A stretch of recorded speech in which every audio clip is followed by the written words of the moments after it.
Welcome in, ladies and gentlemen, boys and girls. RFK Refugees podcast. Ted here, John here, talking DC United, Washington Spirit, Loudoun United, U.S. Women's National Team, U.S. Men's National Team. Probably be more DC than in Spirit than anything else. I don't know. We'll see. And welcome in, ladies and gentlemen, boys and girls. RFK And Refugees Ted podcast. needs to Ted here, John here. mute his YouTube. Mute the YouTube. But can I say the stream looking mighty fresh for Yes. our very few viewers Yes, right now. But yes. Other than the audio after the kinks. after the last 2 weeks of technical failures, we're really happy now to be functioning back to the way we usually function. Back to function, back to 100%. John, how you doing, my friend? How's it going? I'm great, I can't complain at all. I think for some reason I expected more goals from our game tonight, and I don't know why. I probably shouldn't have. It was an away game against Red Bulls. I probably should have just expected what I got, and I got what maybe I should have expected. Yeah, it wasn't I guess it wasn't an awful game. Maybe it was. I don't know. The first half I felt was maybe a little bit more DC. Maybe I thought DC had a little bit of the better play in the first. I would say in the first half. I don't know if you agree with me, or it was kind of all over the place a little bit in that first half. But I thought in most part that the team looked good from what I saw in that first half. I thought they generated some chances, they got some opportunities, couldn't quite put it away, but they I thought they did well enough in this game, in the first half at least. Yeah, I think that's the case. I think the first half I thought that that the second half was going to have to be when they're going to turn the screws around and start really handling business on offense. Unfortunately, what they did for the last 45 minutes is just batten down the hatches and just hope.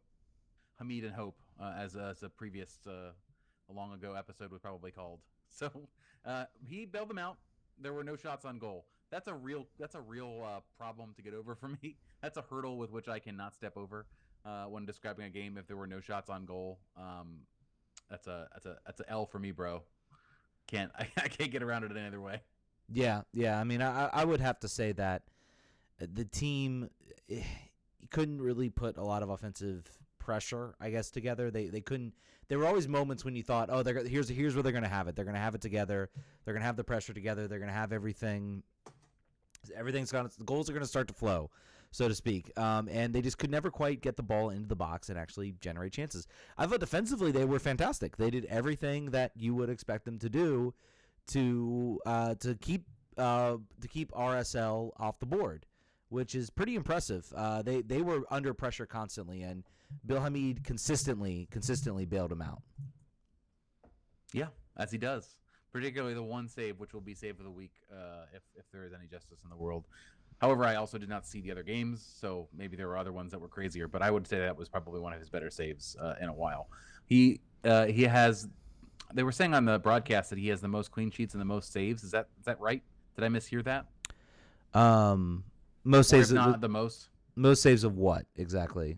Most saves of all goals in MLS. I thought he was like third, or I thought he was like a little bit off from that. But you could be right. You could absolutely be right.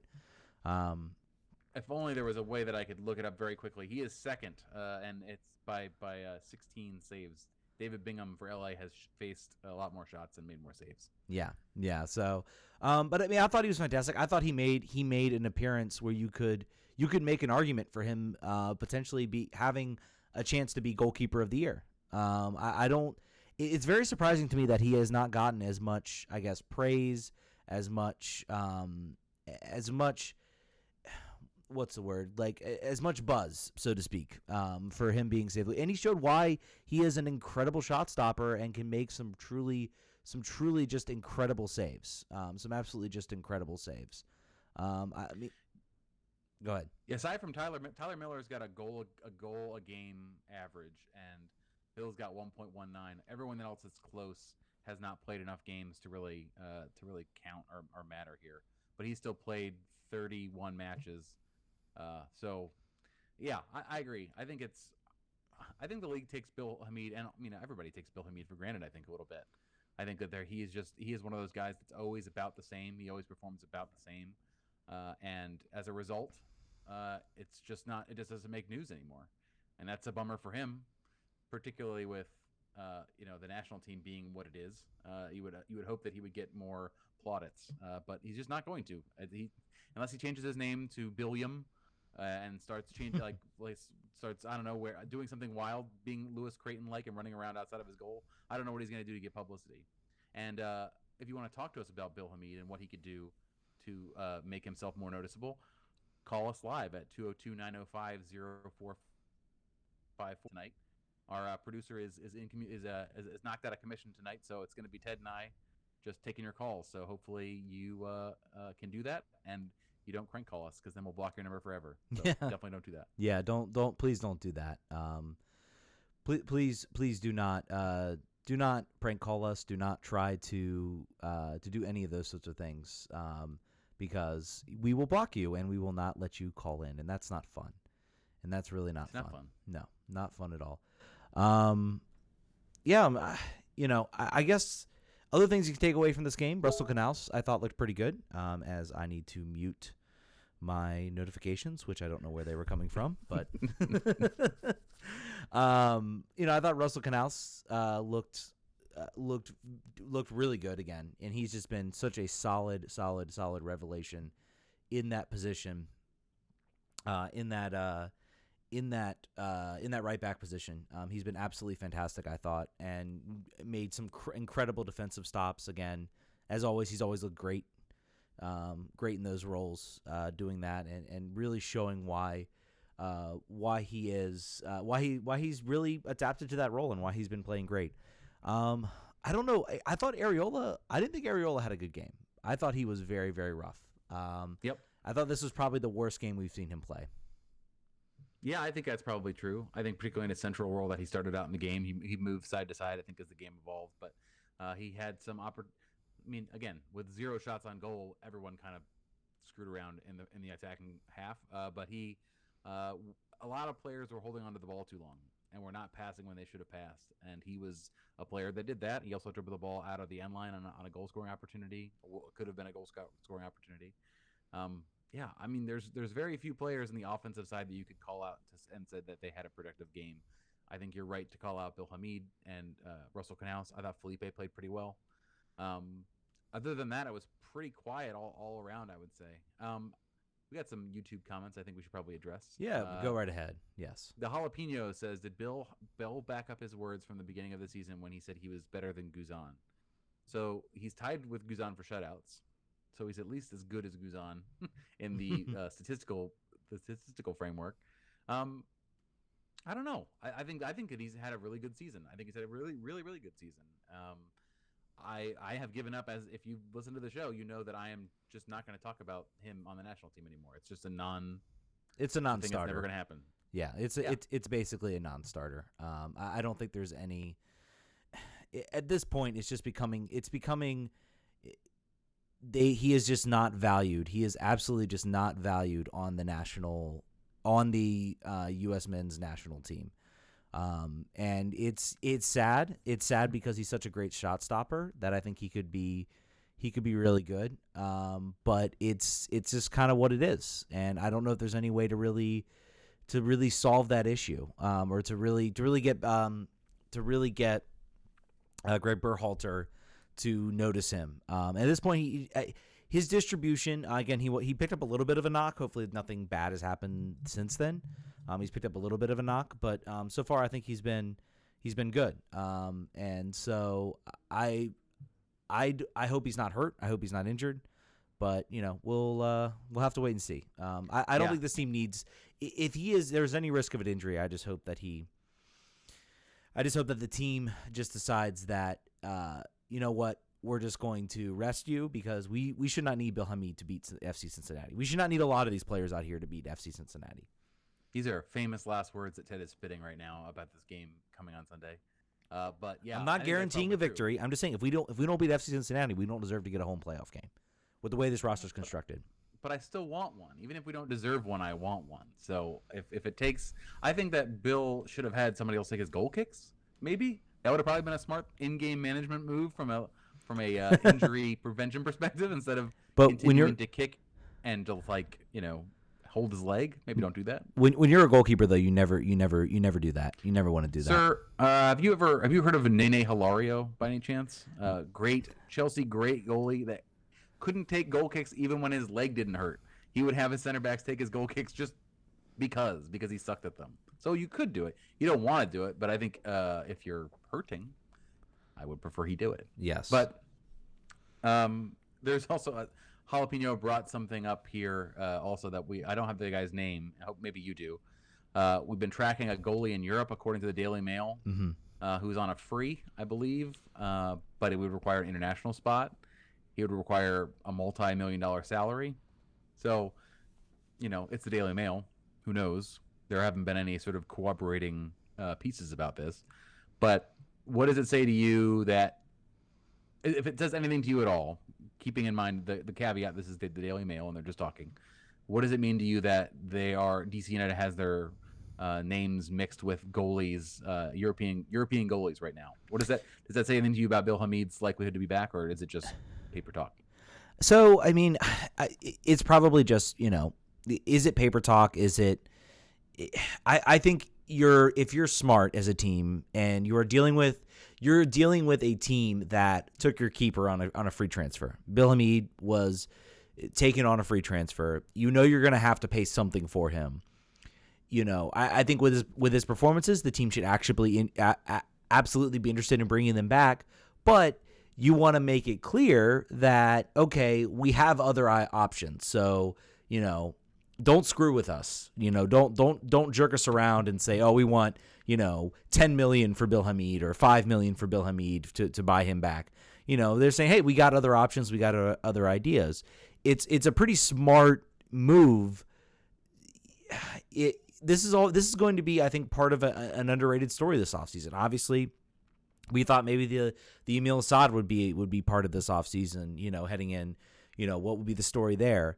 Leaving Rooney, trying to replace Rooney. I think they've mostly solved those sort of offensive questions. I think obviously they're going to need some more depth. It's going to be a question of depth. Is Quincy Amarikwa that depth option, or do you look somewhere else? So I look at the sort of the Bill Hamid signing being kind of a pretty important part of what this team is going to be trying to do and how they're going to, interact. And we've seen what happens when they try to replace them with someone else. We saw Pat Osted and how bad he was before they brought back Bill Hamid.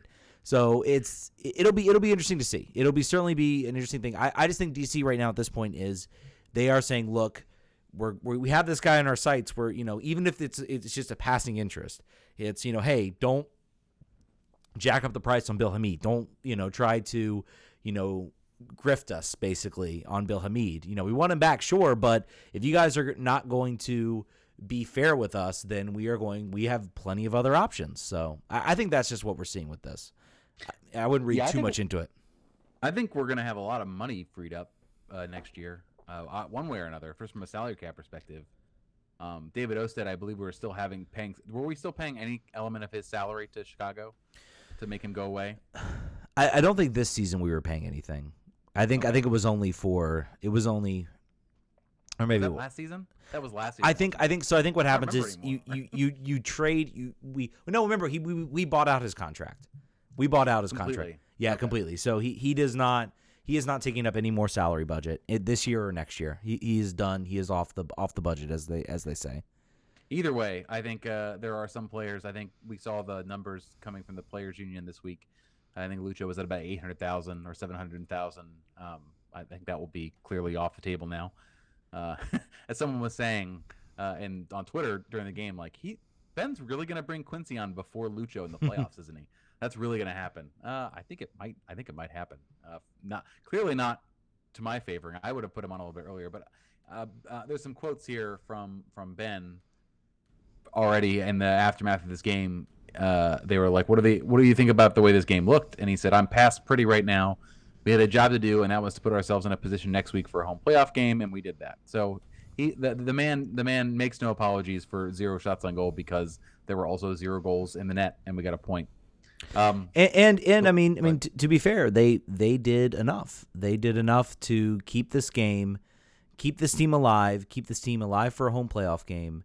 And I think I think it's worth mentioning that they've done like all season, they've done enough to keep themselves in a decent position. Obviously, right now you're facing either fourth or fifth or possibly sixth. So you're sort of in that range where you're going to have a tough game in these playoffs regardless. You're not getting the run of home games like you would be if you were sitting second or something like that. So, but I personally think that the team did enough in this game. They got some luck. I don't know. I was kind of watching, like keeping one eye on the Toronto-Chicago game. So I kind of like one eye on that game, and it was looking like TFC was going to win that game, and then that would be completely changing the conversation at this point. So don't get me wrong, DC got some luck in this game, but they managed to, I guess, do enough, and now they're setting themselves up. All they have to do is beat FC Cincinnati. They have to beat the worst team in MLS, worse than the 2013 DC United team. I know the stats aren't going to show that, but let's be clear. This is a bad FC Cincinnati team, and they should have no problems with the roster, sans Rooney, beating that team. And if they don't, then we don't deserve a home playoff game. I'm sorry, we don't. And then I'm $66 richer because they don't charge my card for it. And then they go play wherever they play instead of that. Okay, well that's fine. I think that's probably true. Anything? I'm trying to think of anything else we want to. Bradley Wright Phillips is a ghost now. The guy who used to just torch us and destroy us had an opportunity to score at the end of this game at the top of the 18 and then screwed it up. There was a time, most of the time that I've been watching MLS, it feels like that he would not have done that and he would have scored and just ripped out our soul out of our face. But luckily, that doesn't seem to happen as much anymore with his 2 goals for the season. One of which I believe was against DC United. Is that right? Possibly. You feel like that's right? You're probably right.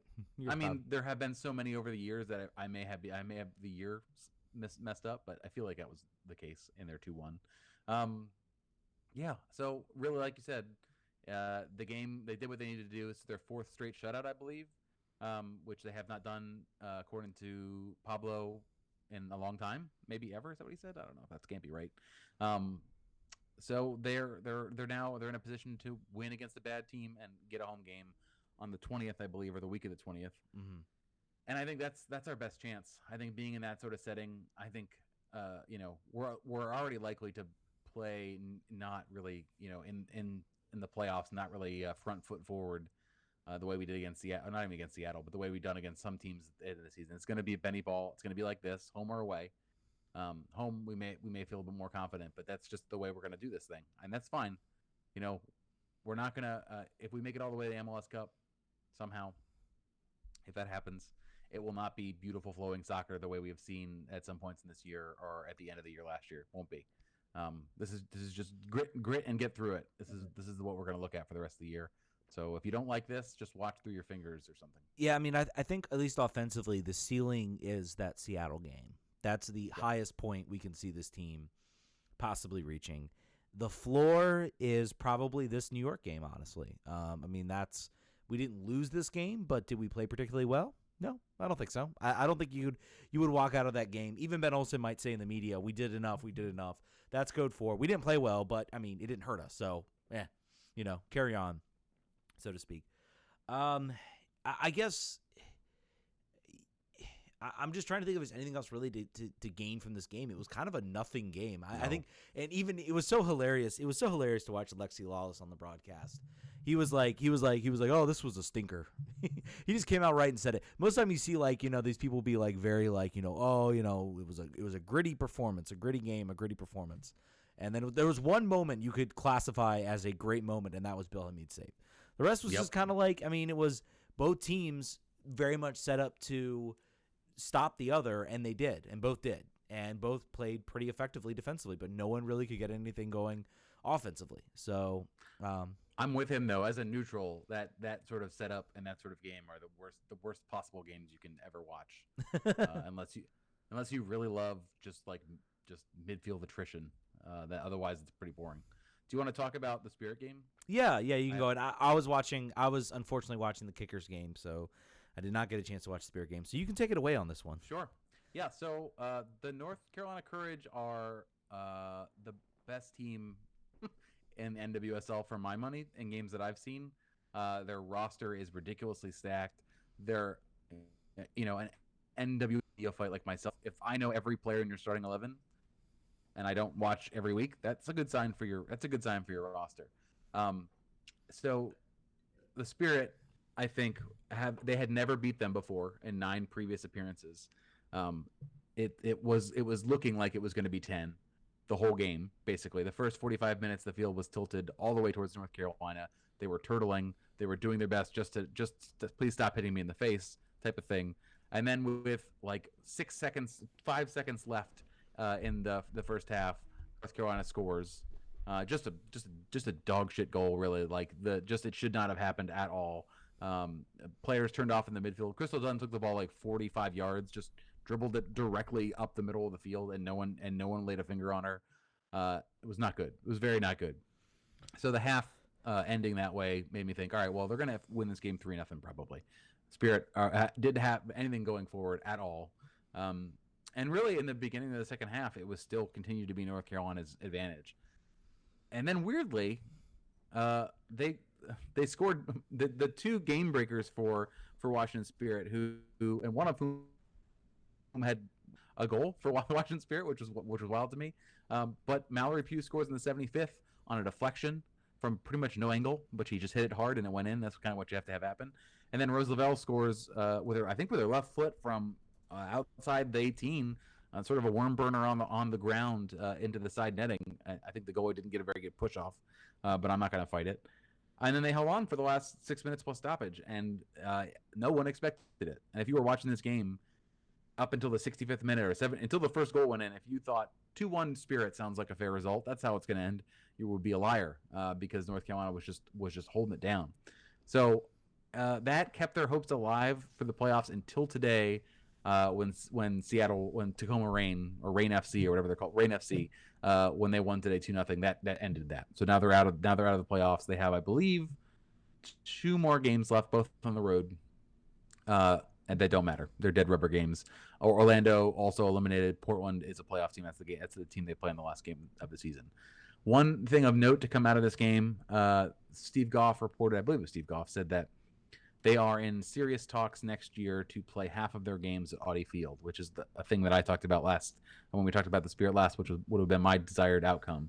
They're also apparently being asked to consider Segra Field, which is the Loudoun United Stadium out in Loudoun, just to house the other half of their games. I'm not sure about that. I don't think that's necessarily a great move for them. The only thing that would benefit them potentially is that they would have a new sort of state-of-the-art training facility that they could use when that's done. Sort of keeping it full-time in Virginia. I don't know if they had. Apparently, Jason Anderson said that they have sold out a field in that region during preseason, but that seats 2,000. Clearly, they have a real fan base, a suburban Maryland fan base that will fill the Plex now.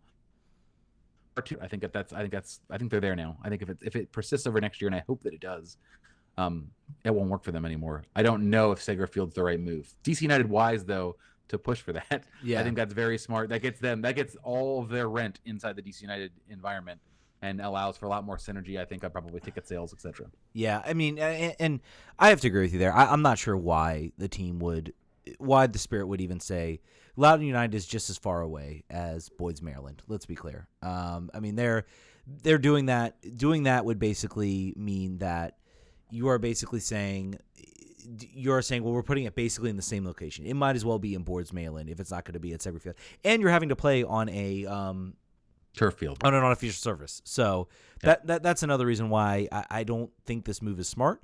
I think this is DC saying, hey, if you might as well use Segra. It's a brand new stadium. You might as well do that.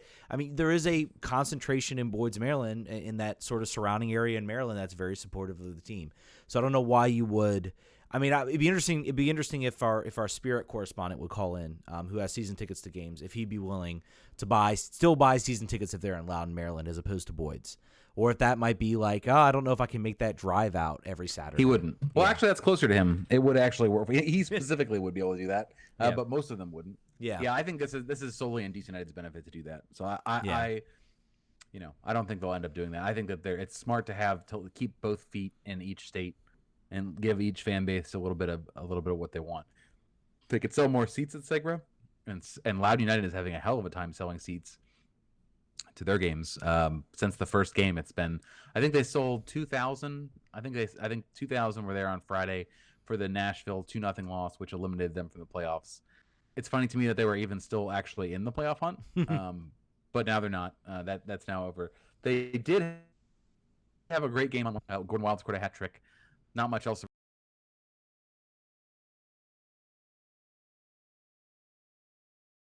They, I wonder how they feel about that. I feel like they're teams like this that are so interested. Loud United, I'm speaking of now, switching gears. Teams like Loud United who are so focused on getting youth talent and academy players into their lineups that are 15 and 16. Ted DiPietro scored and got a red card in his first game on Wednesday night. How do they feel about results? Like, what is the real story there? I know that Jason Levian was there in Loudon on Friday night talking to Ryan Martin, and I would love to know what they were talking about. What their hope is. I would still imagine that Levian's hope there is just give me players that I can put on the first team or sell, and I don't really care about wins or losses down here. There will be some amount of people that continue to show up no matter what because it's close by. You don't have to sell out every week. You don't have to win. It'd be nice, but I don't really care. That's what I think it probably was. Yeah, I mean, I would say, that is probably the goal, but in the same sense, it's very much you sold this team as being sort of Loudon's team, and fans want to see results and they want to see wins, and it's, in my opinion, you can do both. You look at what New York Red Bulls team has been for the New York Red Bulls. They have literally used them. They have used them. They have used them in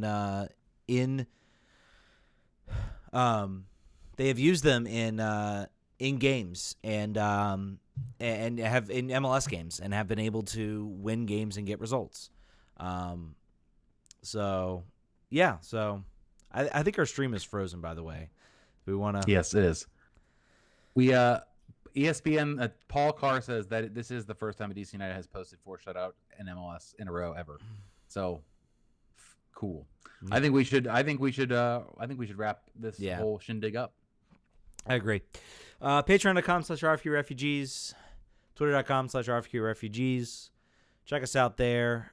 Please don't judge us by the basis of this show, which was 30 minutes, I think, barely 30 minutes, but This is an amuse-bouche of shows. You'll get next week post FC Cincinnati game and post me getting back from my first vacation over 2 days in the last, I think, 15 years.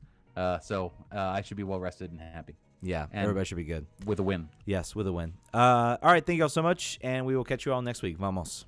Vamos.